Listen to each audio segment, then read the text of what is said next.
When the soldiers started returning, I think Charlie and I saw a real need to help these young men and women when they got back home. And as a team, we've identified 3 needs that a soldier has when he comes back from service.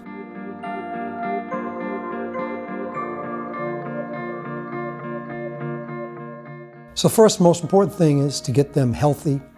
And from there, we need to offer them the opportunity that they've afforded us while they've been protecting us, which is to help them with continuing their education, helping them to deal with the day-to-day things in life, whether it be at home, whether it be with their own personal experiences from battle. This journey home, being on this side, is helping them get reintegrated into our form of life again. Something that they were used to at one point, had to go do something different, and then now are coming back.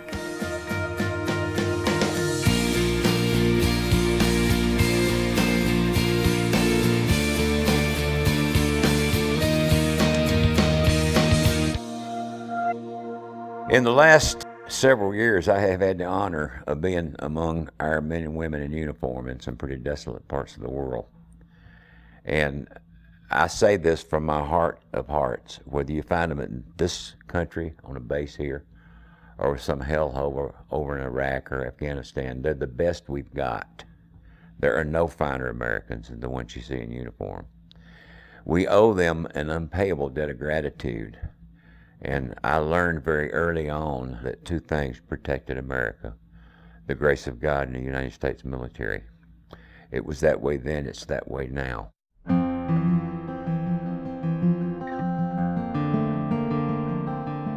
Our journey really started when we were approached by Lipscomb University about helping them create an event that would bring awareness to an educational program that they wanted to launch.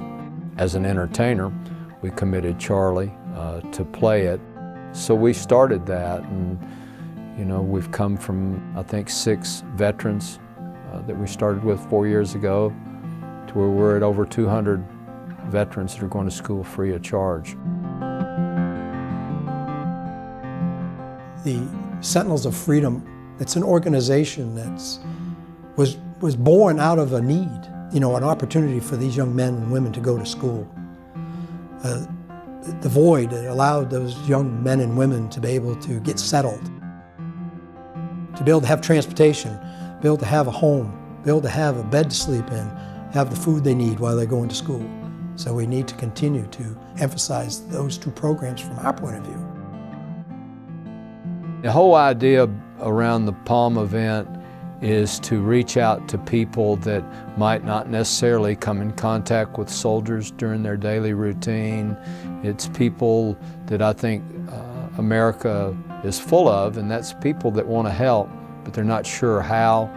When you go there and you see the young men and women that we're able to bring there, the veterans that have sacrificed so much, and they're so proud of the fact that they did serve their country, and they're so proud of the fact that someone would think of them, but they're still so humble and they stay in the background. It means everything. It's an opportunity for us to utilize Charlie and his celebrity, so to speak.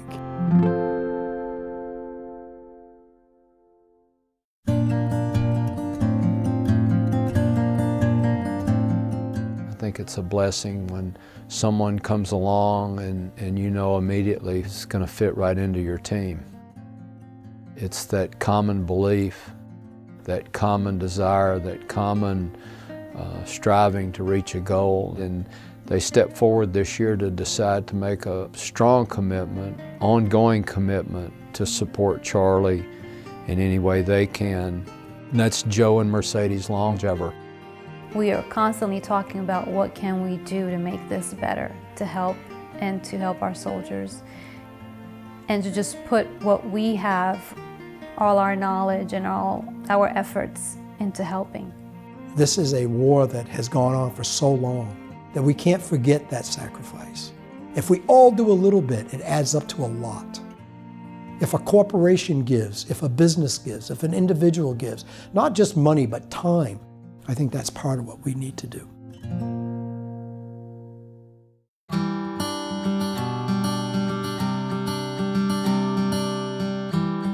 To know Charlie Daniels, to see how he interacts with the soldiers, you're just proud to know him, proud to know that he is there for our troops.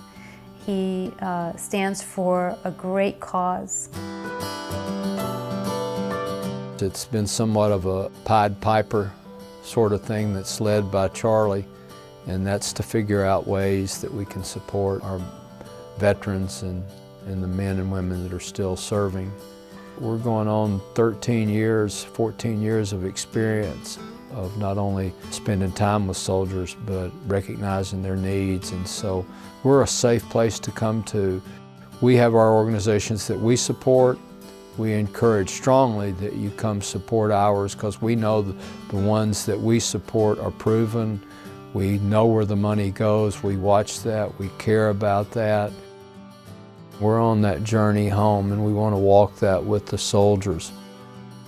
If nothing else, we'll be the mouthpiece for this need, and we'll continue to spread that around the country until we get more and more people involved.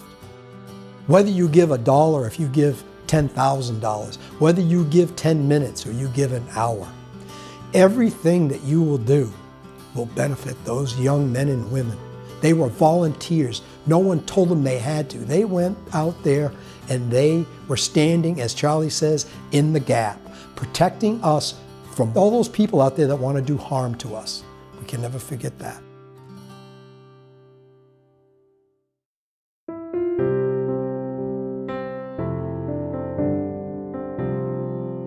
I had an opportunity to speak by phone with a Silver Star recipient. He said, you know, what you and Charlie and David and everybody does with your efforts to support the veterans, the wounded, injured, is a validation of our sacrifice. If you give and you are participating in our journey home, you too can validate this young man's sacrifice and every other young man and women that have given so much for our country. A lot of good people have decided to band together and try to help our service people as much as we can. If they need education, we want to get education for them. If they need counseling, we want to get counseling for them. Whatever they need, we want to do to keep their lives from being interrupted any further than what it was in doing their military service. We would ask you to join us in that effort. I think you would probably find it one of the most rewarding things you can do, and we would love to come and talk to you about it. Thank you. God bless you.